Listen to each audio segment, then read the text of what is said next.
Hi, I'm back. My name is Meredith Martin Moats, and Obi and Eleva podcast invited us to start doing a twice a month podcast, kind of focused on adult learning and being a lifelong learner. And Obi said we needed to come up with a title for it, so I've been wrestling with the title, and the one I have so far is Community of Learners Podcast. But I want feedback. So if you guys are listening and you're like, I was trying to come up with something that also had roots or dirt or seeds in it. But anyway, still working on it. So if you have ideas, let us know.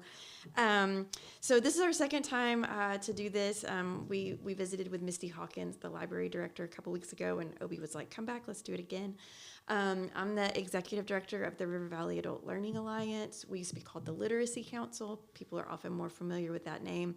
And our goal is to create a community and sustain a community of lifelong adult learners and their families. We work in Pope, Johnson, Franklin, Logan, and Yale counties, but the bulk of our work is in Yale and Pope County. So just to give you a little bit of background on what that looks like, it can mean everything from doing one-on-one tutoring for GED. We partner with the adult education program. We do a lot of workforce readiness for people, including helping them put together resumes and fill out applications. We do a lot of digital literacy, especially for older people in our community who may need to know how to use their cell phone or their computer. We do a lot of English as a second language, a lot of moving beyond knowing basic English to more advanced conversation. A lot of family literacy and bilingual family literacy in Spanish and English, and anything else that people call us about. Sometimes we get calls that are not any of these things, and if we can help, then we will. So anyway, that's the idea of the organization that I work with, and the idea of this podcast is going to be exploring how we're always learning all the time. As the director, I like to think about how we don't always want to think about terms of teacher and student. Yes, that's true, but all of us are always students and all of us are always teachers. It just depends on the situation.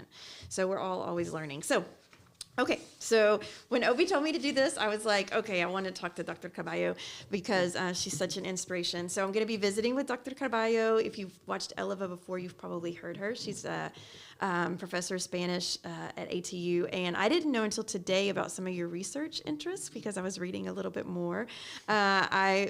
Now I have tons of questions about that for another day. But her focus has been on 19th and 20th century Latin American literature with an emphasis in cultural gender representation, as well as late 20th century dictatorship and human rights literature. Definitely a conversation that we're going to have in the future.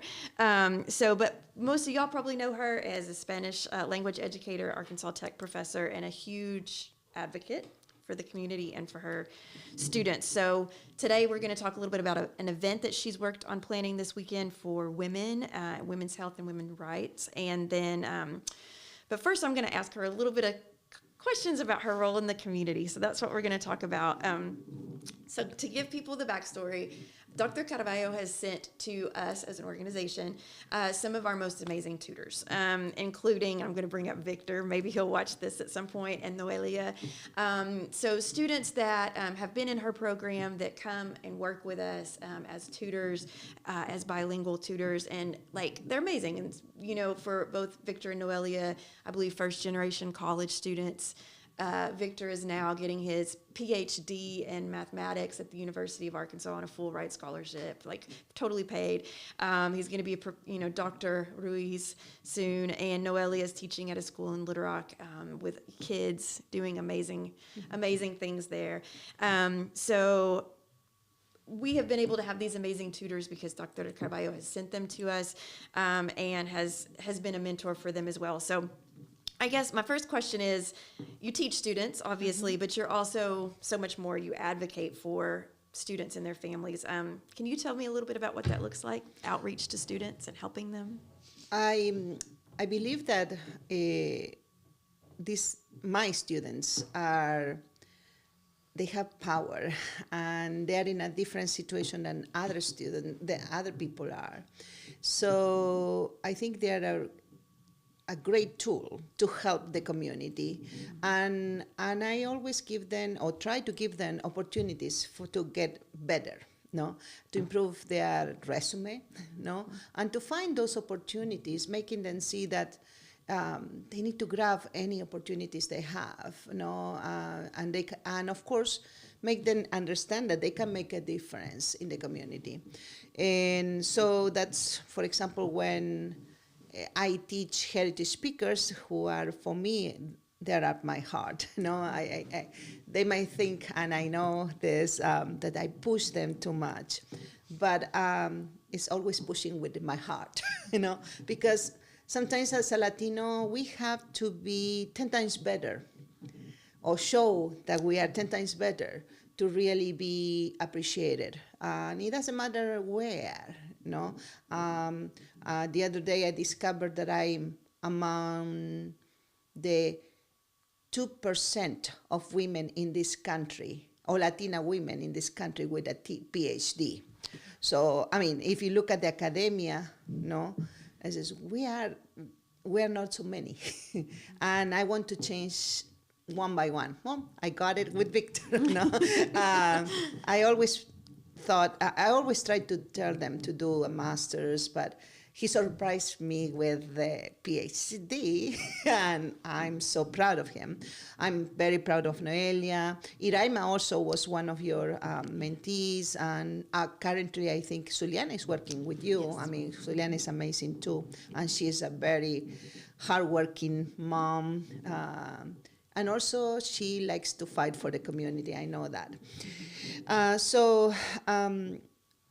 I take my classes, the groups that I advise, as an opportunity to empower my students.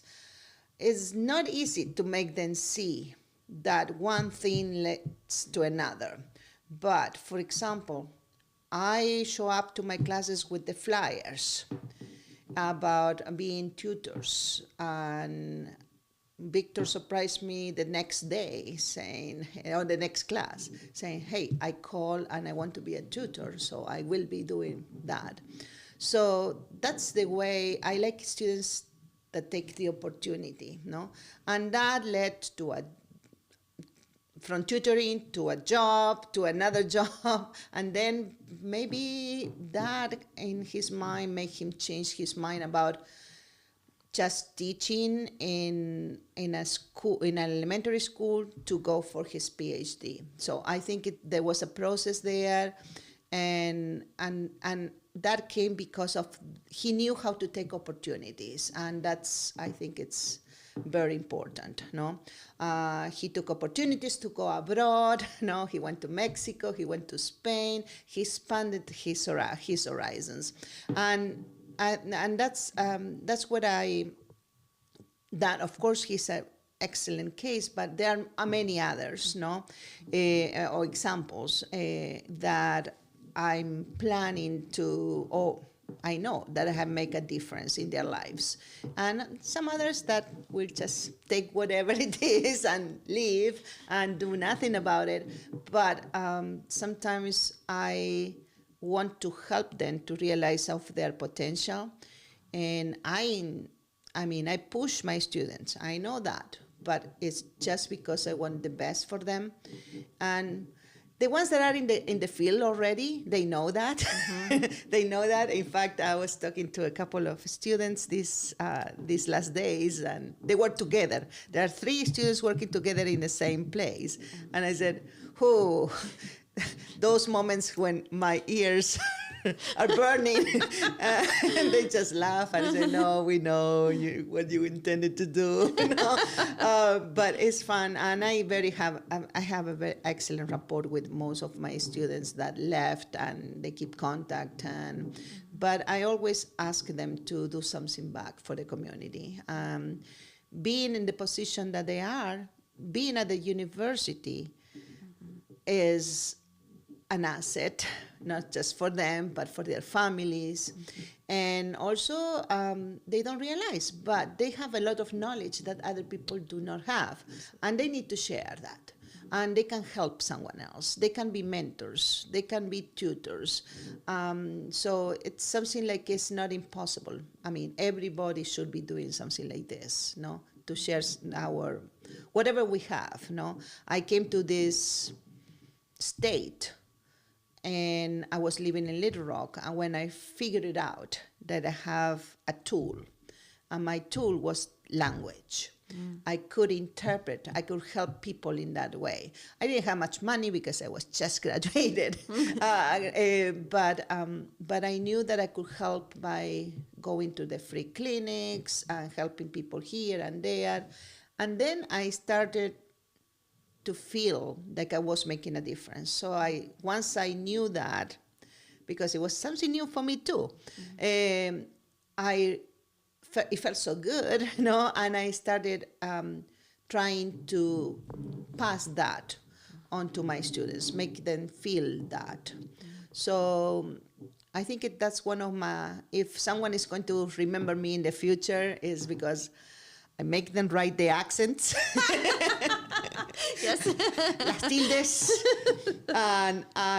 and because I probably helped them to realize something along the way. Maybe they don't see it today, right, but they will eventually. No, I know that. Yes. Because sometimes I treat them the same way I treat my daughter, and I say, it comes from my heart. I mean, you need to do this because you need to show that you are better than other people, even if you don't need it. No, you do. Trust me, in this community, you have to. Yeah, I definitely know that everybody talks about you. You're very big on that. What she means is the accents above certain letters to make the in the Spanish language. Because you're saying important. Different things. Exactly. And I've made that mistake as a Spanish learner, and I'm grateful because I'm like, yes, please tell me when I've said something incorrectly. Yeah. That's great. Yeah, some of them is grammar Nazi.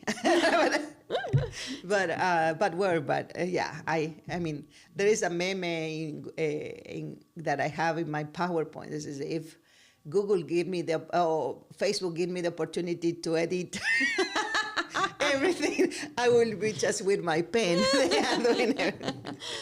Well, it's interesting that you're bringing that up about, being hard on them, but for the right reasons. And I mean, I tell this story occasionally about Dr. Gleason, who a lot of people from Dardanelle will know.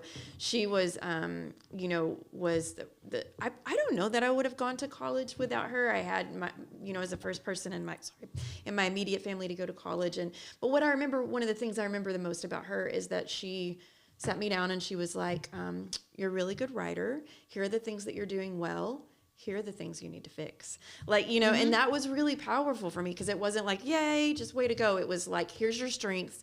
Now here's your problems. Let's work on these. And, that was really, that was really life-changing for me. And I try to think about that, of how do we balance, acknowledging people's strengths, but saying, hey, let's all keep growing.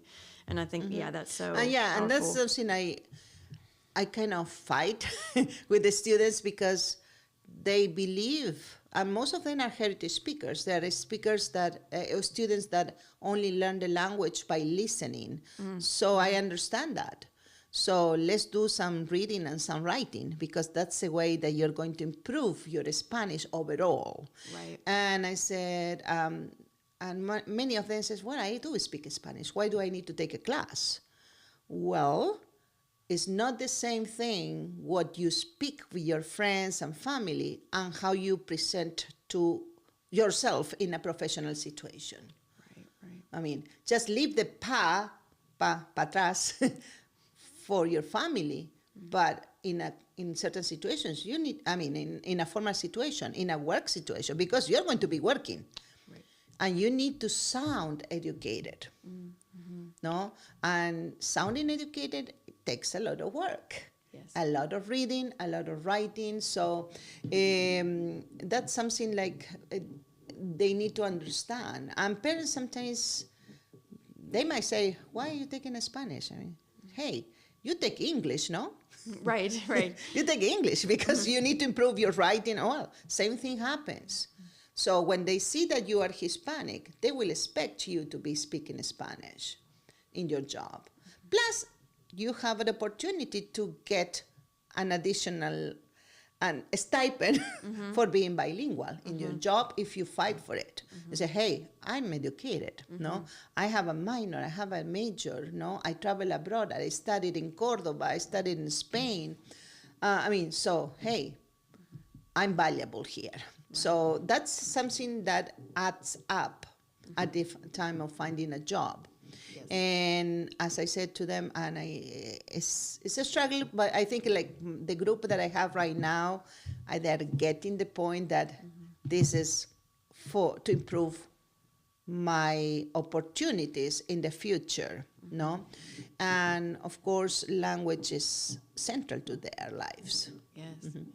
Well, and I can say it's from my position, I get phone calls a lot from different businesses and places looking for bilingual employees, and specifically looking sometimes for biliterate employees so that they can read and write in Spanish quite well as speak Spanish. And there is a high demand for that in the workforce. And I see that. I do that. I mean, I do receive those too. Yeah. I mean, they know that I'm a contact person, and I know a lot of students that are graduating or are going to graduate soon. So I'm always pairing them with opportunities. I try to get to know them as much as I can, their majors, and try to have conversations here and there. It will be like informal conversations. But for example, it came up with an opportunity for research. It was a free workshop, several days, very prestigious, and it was for both graduate students, undergraduate, or anyone that is interested on research. So I got that email. I started sending it to the people I know that they can benefit. And Victor is one of them because he's doing that kind of research and data analytics. And so I try to connect them with job opportunities, I mean, if I have a job, an opportunity for teaching, I know where to call or when to call, where to call, no? So that's another thing that I do with them. I try to match them with opportunities, even if it's an internship. I keep talking to them about getting internships. Most of them did not ever thought about it, no? And I say, hey, that's the way you start a job, your search for a job, no? And maybe when you do an internship, sometimes it can help you in different ways, but mostly, let's suppose that you want to be a vet, and all of a sudden you do an internship in a veterinarian, and you figure it out that blood is not for me, or something like that. Good time to find out. And then, yeah. of course, you just go the other way, on time.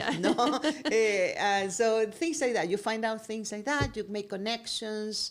You might have a job during the summer with someone in your area, and then that opens opportunity for very good scholarship letters, letters that to request scholarships, of course, and maybe essays to apply for college.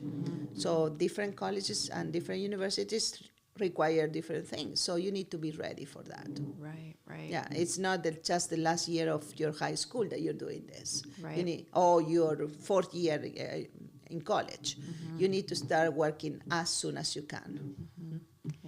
Yeah.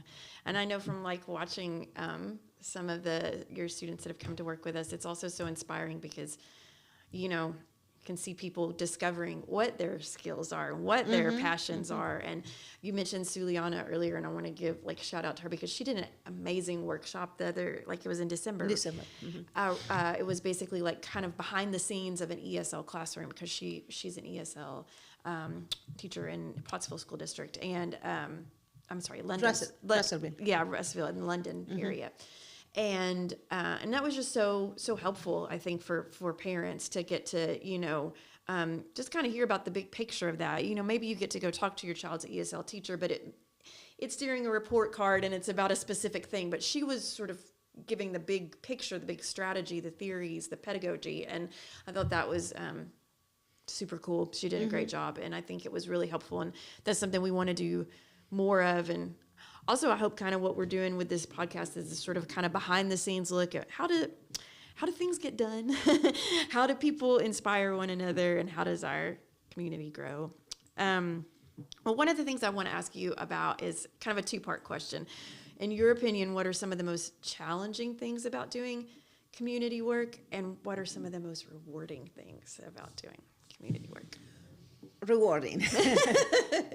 I mean, the fact that you're helping someone and you are doing something that otherwise they wouldn't do, that is one of the things that I always see, as a reward for me. In challenging, I always fight with this also. The fact that you organize something, you bring people from other parts of the state, that's something that is, that there is need for this. And people themselves know that they have a need for this, but they don't show up. That's the most disheartening thing, that you spend hours organizing, talking to people, even cooking, and people do not show up. And because right now, for example, let's say, it doesn't really, I don't really need that. But you never know when you can need it, or how much you can learn from that and help someone else. So over the years, we have prepared, like, I remember one year we prepared a driver's law class, or driving law class. Of course, whoever is the chief now, I don't remember his name right now, the chief of police right now, he came, took off his time to bring and talk to the population, because Latinos think that they drive very well. But the reality is that they commit a lot of mistakes, because driving here is not the same as driving in other countries. And I was surprised when he gave me the statistics. But I knew we were doing this before, because in other cities, like, for example, Little Rock, it had been very successful. And it was just one day, but we were going to go over the main mistakes. And that was, I remember, at a moment when, I think it was before or around the time that Trump was going to get into power. And so sometimes a single stop, and even much more today, but at that time could lead to calling immigration. And the reality is that there are many people that are undocumented and they are driving and they don't know that they have never taken a test. In the United States, they are not driving with a license. And that's a reality. And unfortunately, no one show up.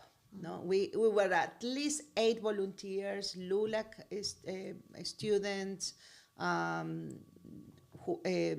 Raul Torres, who gave us the opportunity to have it there, and no one showed up. No, and it was a Saturday morning. No, we were trying to find a time, but the answer I got from other people was, "Oh, I had to go to Walmart."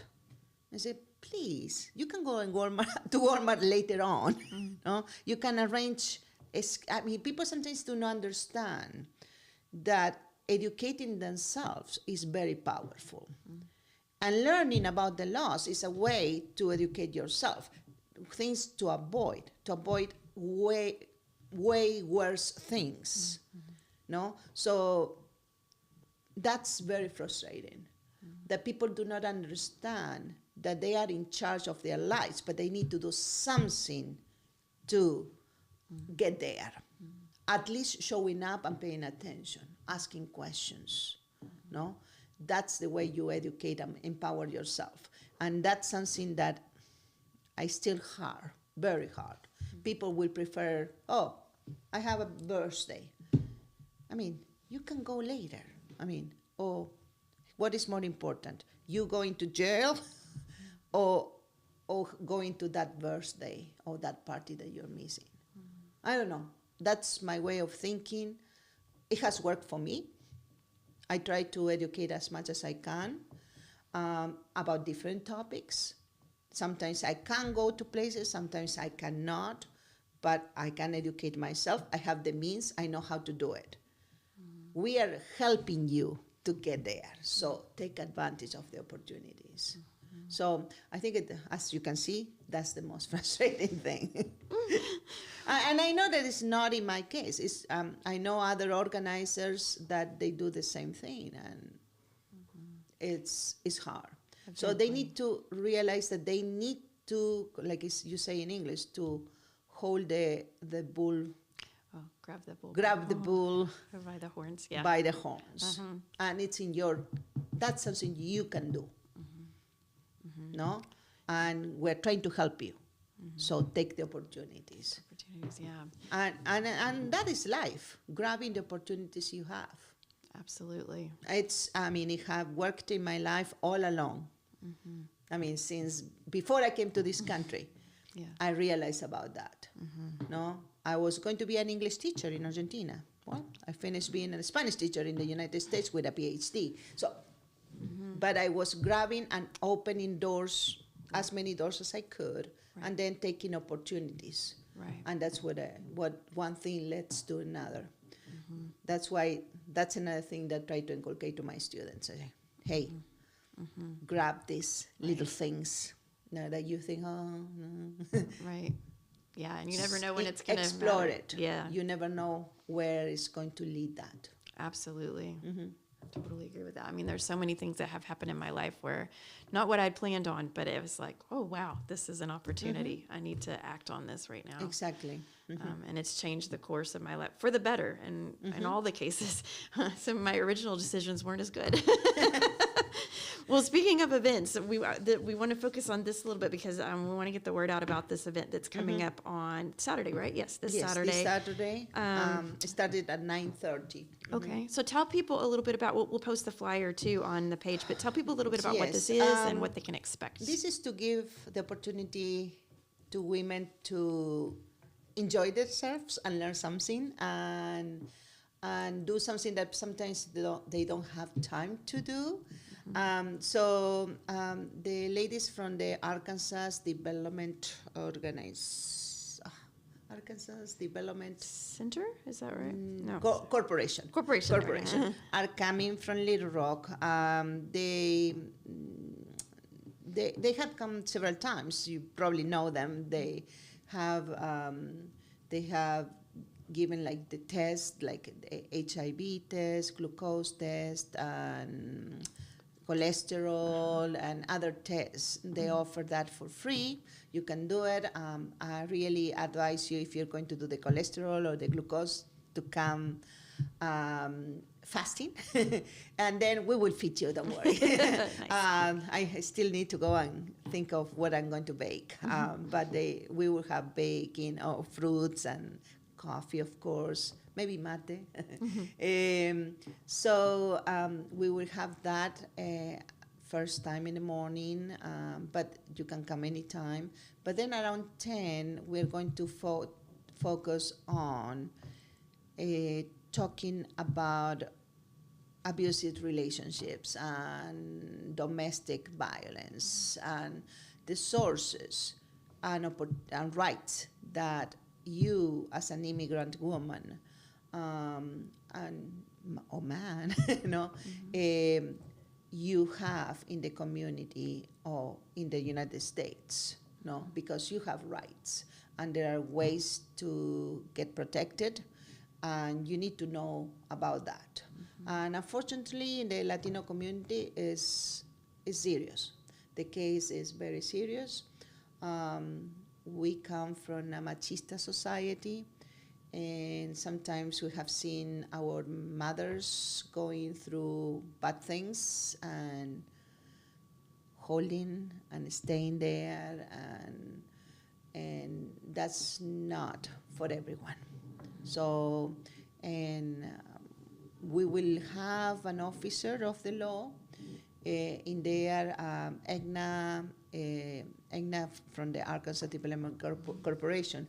She used to work for the FBI as a liaison with the community, and she's going to talk about what is going on in Little Rock, but she wanted to have a local member of the force to explain how things are done here in the River Valley, because she is the one that explained to me that the way it's done in Little Rock, it could be different from what is being done here. No, Right.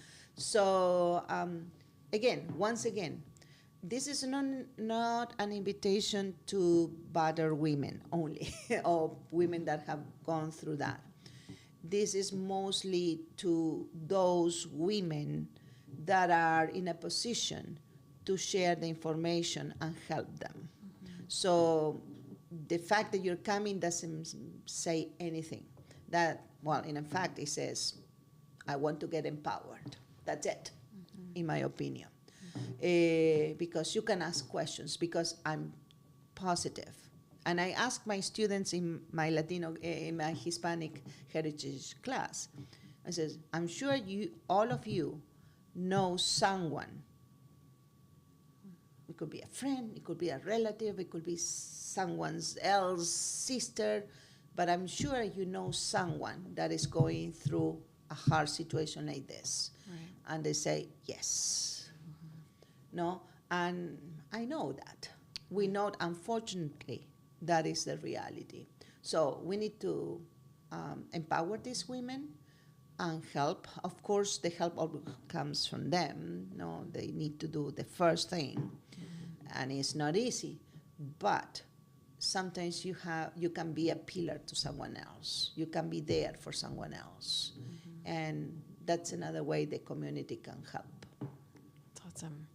So if people want to come and get involved, this would be a good time for them to Definitely. just come and introduce themselves. Yes, I know some, because I had been involved with some cases, and I know how certain things. But it's going to be educating me too, because I might find someone that is in need, and Right. I have the tools. I know how it works. Right. Yeah, that's such a good point. Like, so if you're like, oh, this is something I feel passionate about, come get educated. And like you said, we're all always getting educated. I mean, we host events fairly often, and we're, working together to put them on. But I'm always like, I feel like the biggest student in there when the event happens, because I'm like, I'm here to learn too. We're all here to learn. Yeah, I think when did we have, maybe like 3 months ago, we had the same ladies came and gave a workshop to new moms or pregnant women. They even brought presents for the moms, and even everybody, each mom or caregiver took one of the playpens. Oh, that's wonderful. Yeah, and a bag with products and all that. And they came and they did a great job, no? And I was there listening, and I got to the conclusion that I brought up my daughter probably wrong, because everything has changed. Yeah. Since I had, since she was more, she's 22 now. So everything has changed. Like, how do you put the baby to sleep? Oh my God, I'm surprised. And let's not even think about our generation. Right. But yes, I was one of the learners in there. No? But hey, I was learning for whenever I have a grandchild. There you go. Yeah. Yes. So, I know. Yeah. I think about that all the time. I'm like, oh my gosh, if my kids have kids, like, what am I going to look back at and be like, yes. Yes, thought that's I what was- I felt. That's I what thought I I was felt. doing the Okay. right thing. I'm surprised that my daughter is alive.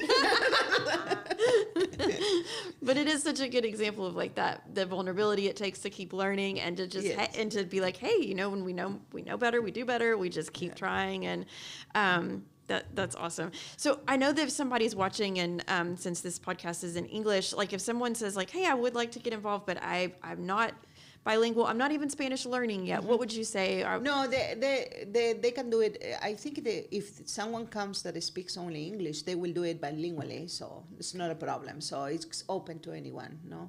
That's And awesome. it's going to, as I said, if you want to have the test, the earlier the better, so you can eat and enjoy the conversations with other ladies. And then I think the plan is to start like around 10ish, no, and it's going to go until 11:30 to 12, no. There are going to be questions, so it's very important. Those questions are the most important thing to know for certain people. No. Awesome.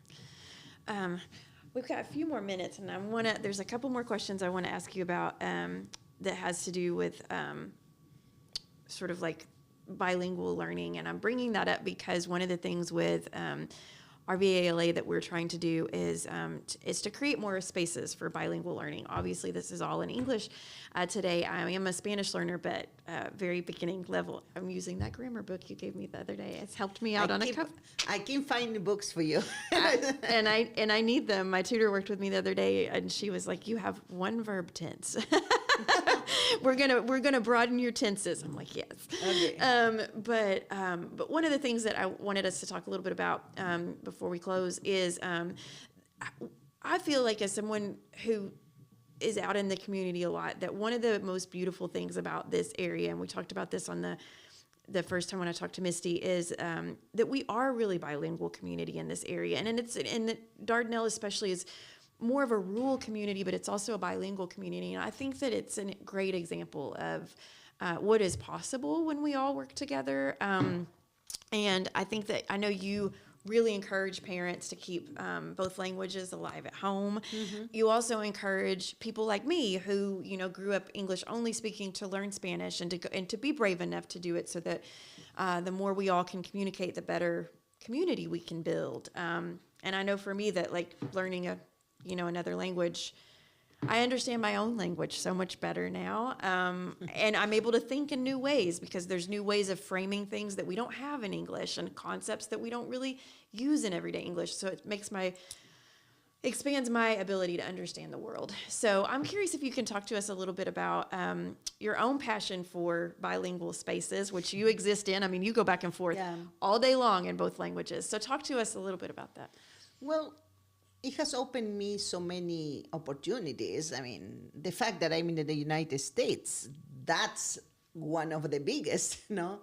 But I think it's hard. It was very hard for me when I came to the United States to figure out why there was so much resistance to learning a second language.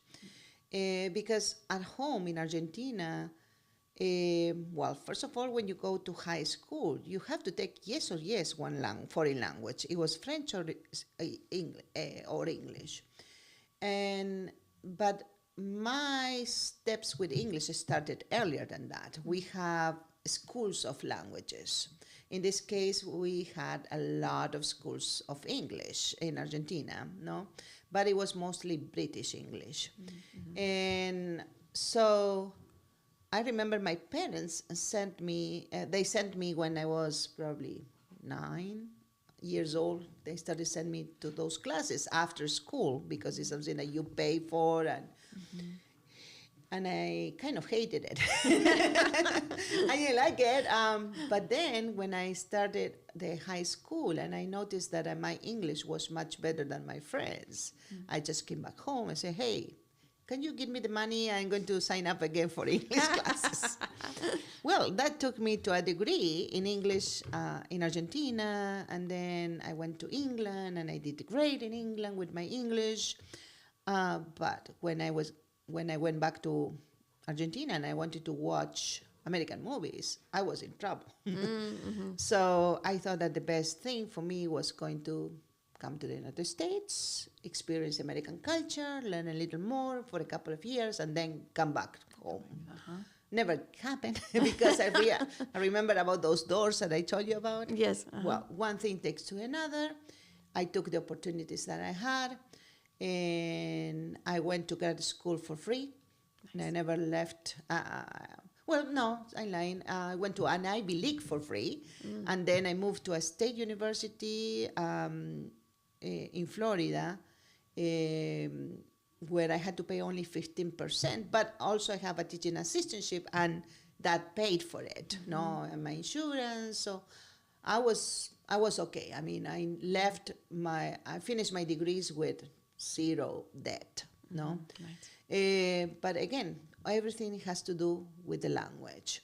But that was kind of pushed to me by my parents. And my parents didn't speak English, okay? And so it's just... But they recognize. They recognize the value. I mean, and the society in Argentina recognized the values for it, because I knew that I couldn't leave the university without knowing English and computer science skills. I mean, I'm talking about almost 30 years ago. Right. So computers were kind of new, no? But I knew that we needed to do that, no?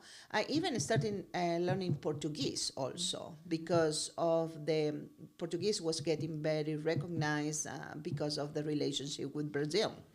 So languages were there, you know?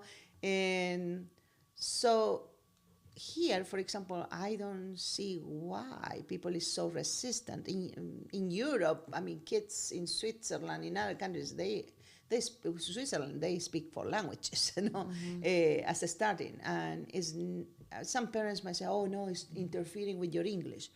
Like Hispanic parents will say, no, you only speak English here. No, that's a big problem, no? Parents have the opportunity to teach their kids at home, and they should take advantage of that. There are so many ways they can help, no? Like my daughter was bilingual from the very beginning, but her bilingualism was Spanish and Chinese Cantonese. We never spoke to her in English until, but she was watching videos. She was watching TV. That was her school. I was reading to her, both in Spanish and in English. So that's the way she was acquiring the language. So reading to your kids in a second language is ideal because they're just sponges. They are. They just learn whatever you throw at them, they will learn it, no, and naturally. So it's not interfering one language to the other. That is a myth. It has been proved once and again, but still. In like a couple of generations ago, here in the United States, it was because of belonging, no? And these parents didn't realize that they were hurting their kids in the long run, no? I mean, you see some politicians that they hardly speak Spanish, and they are representing the Spanish community. Talking about the Castros and other politicians that they really speak very choppy Spanish, and I said, "Come on, guy, you are in a situation that you should be speaking better, no?" But part of that is because the parents didn't teach them any Spanish, or they were not allowed to speak Spanish in the house. And that is probably 2 generations ago, and now it's a little different, no? And of course, there are resistance from our kids to learn.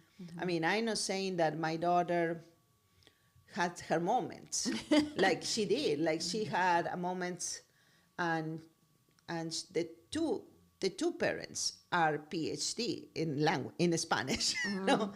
And we're still struggling with her. We're struggling with the subjunctive and some, I don't know.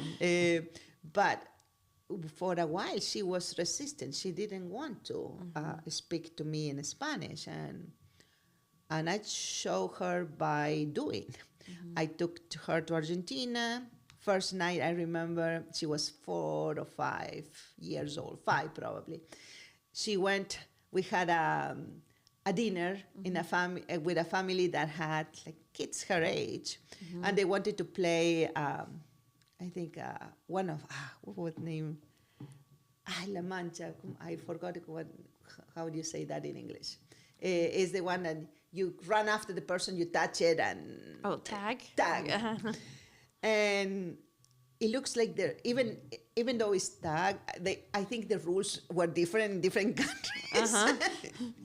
So both groups were so frustrated because they couldn't understand. Mom, I want to do this,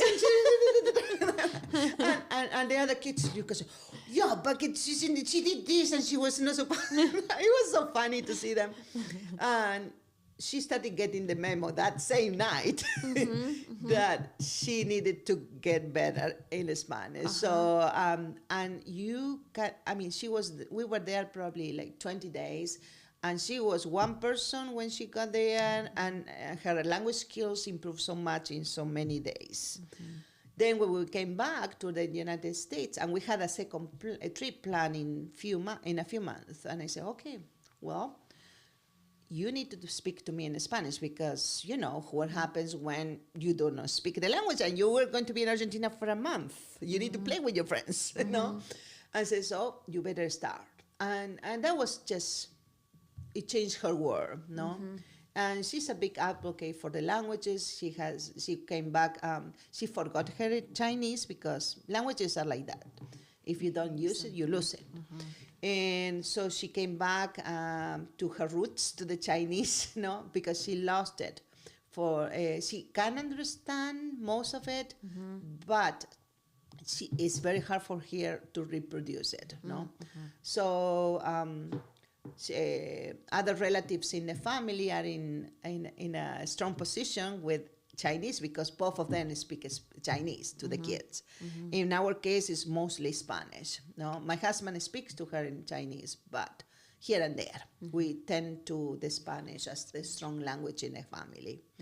Of course, English is part of the deal, but hey, we speak English whenever we want to. No, like for example, like we always talk about opportunities to show your English or your Spanish, you know, and sometimes we talk about problems of being bilingual in communities, and of course it comes this situation that you are in a store and someone comes and says, speak in English, no, or something like that. And I said, when I go to the store, I take my daughter and I give orders and everything in Spanish. And I'm just waiting for someone to tell me something. I'm just waiting. It never happened to me, unfortunately. But I have the answers. I mean, first of all, I can speak both languages. I can choose to do it. Sorry for you if you cannot, no? Or do something about it, learn it. I mean, it's not impossible.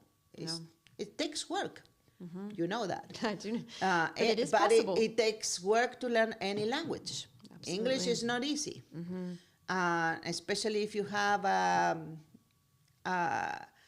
9 to 5 a.m. job, like many people have. So these parents sometimes do not have the time to go and learn themselves, but they should really focus on helping their kids understand how important it is to maintain both. No? And not just maintain, but improve. And improve comes only with education. Sorry, I don't have an easy way.